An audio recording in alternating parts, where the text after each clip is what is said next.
I'm not talking to who you used to be. I'm talking to who you're capable of becoming. And the gap between those two people, that gap is closing today. Not tomorrow, not when things calm down, not when the timing is right. Today, right now, in this moment. You've been drowning in the noise, the notifications, the distractions, the endless scroll, the opinions of people who will never sit at your bedside when you're taking your last breath. And somewhere in all that chaos, somewhere between the busyness and the exhaustion and the slow, quiet settling, you buried yourself alive.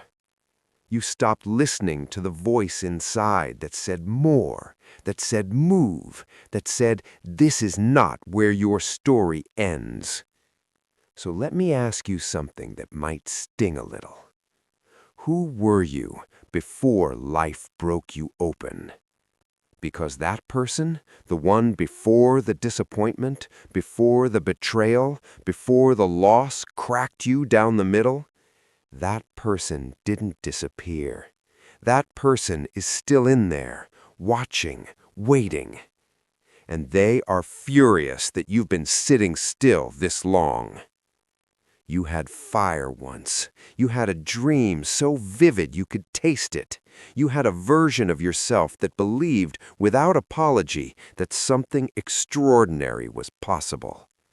And then life happened, people happened, failure happened, and you started negotiating with your own potential. You started shrinking to fit spaces that were never designed to hold you. That ends today. I'm not here to make you feel good. I'm here to make you feel awake. Because there's a difference between comfort and progress, and too many of you have confused the two for far too long. Here's the truth nobody wants to say out loud. Pain is not your enemy. Pain is your curriculum. Every wound you've survived is tuition you've already paid. So either you extract the lesson and let it launch you, or you carry the weight of it forever and call that living. Your choice. But understand, you don't get a third option. Neutral doesn't exist. You're either using the pain, or the pain is using you. You think the fire that burned you wasn't also refining you? You think the people who walked away weren't clearing space for what's coming? You think those seasons where everything went quiet, where the phone stopped ringing and the doors stopped opening, weren't preparing you for the storm you're about to become? Stop calling it suffering. Start calling it sculpting. A sculptor doesn't create beauty by adding. A sculptor creates by removing everything that doesn't belong. And life has been doing that to you. Every loss carved away something that was slowing you down. Every rejection redirected you towards something you weren't yet ready to see. Every failure exposed a weakness that needed to be strengthened before you could carry the weight of what's coming. You wouldn't pray the way you pray if you hadn't been brought to your knees. You wouldn't love with the depth you love if you hadn't known what it feels like to be left empty. You wouldn't fight with the ferocity you're capable of if you hadn't learned what it costs to stay down. Your pain made you dangerous. Now it's time to use it. Diamonds don't form in comfort. They form under extreme pressure, in total darkness, over enormous amounts of time. Gold doesn't purify in pleasant temperatures.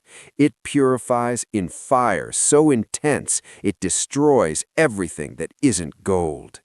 And you, the version of you that the world is waiting on, the version that has a name that will outlast your body, will not emerge from a season of ease. It never has. It never will. So stop waiting for the pressure to let up. Learn to breathe inside it. Learn to build inside it. because the ones who wait for perfect conditions never build anything worth keeping. Let me tell you what's really happening when life presses down on you. You are not being punished. You are being prepared. There's a difference, and it matters enormously, between punishment and process. Punishment says you did something wrong and now you're paying. Process says something right is being built, and building always costs something. Every great structure in the history of humanity required demolition before construction. Old foundations had to be broken up. Old materials had to be cleared away. And for a season, sometimes a long, brutal, disorienting season, it looked like destruction, but it was preparation. The teacher goes silent during the test, not because they abandoned you, but because the test only counts if you answer it yourself. The moment you understand that truth, everything changes. The silence stops feeling like abandonment and starts feeling like assignment. The isolation stops feeling like punishment and starts feeling like preparation. Every door that closed on you was a redirection. Every person who left was creating space. Every dream that got delayed was being refined, because the version of you that existed when you first dreamed that dream wasn't yet ready to hold it. Think about the greatest people you've ever admired. Every single one of them has a chapter of crushing, of being misunderstood, of being overlooked, of sitting in the dark wondering if any of it was going to matter. The ones who get crowned are not the most talented, not the most gifted, not the most connected, not the most fortunate. They are simply the ones who did not quit when quitting felt like the only rational option. That's the whole secret. Stay in the room long enough, and the room becomes yours. Take a deep breath. Slow, controlled. You think they forgot about you? Good. Let them. Let them scroll past your name. Let them laugh when your plan didn't work the first time. Let them whisper, "He tried, he failed, he disappeared." Because while they're talking, you are transforming. You are not rebuilding for attention. You are rebuilding for impact. There is something powerful about disappearing. When a lion hunts, it doesn't announce it. When a storm builds, it doesn't warn the weak. And when a comeback is real, it happens in silence first. Silence is not weakness. Silence is preparation. They only saw the fall. They didn't see the sleepless nights. They didn't see the self-doubt you strangled. They didn't see the tears you wiped before sunrise. They didn't see you fighting yourself in the mirror. But you did, and that's enough. You were not defeated. You were being forged. Steel is not shaped in comfort. Diamonds are not formed in peace. Pressure, heat, darkness, isolation. That's where transformation happens. That's where you were built.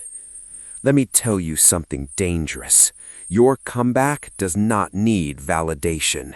It does not need applause. It does not need social media hype. It needs discipline.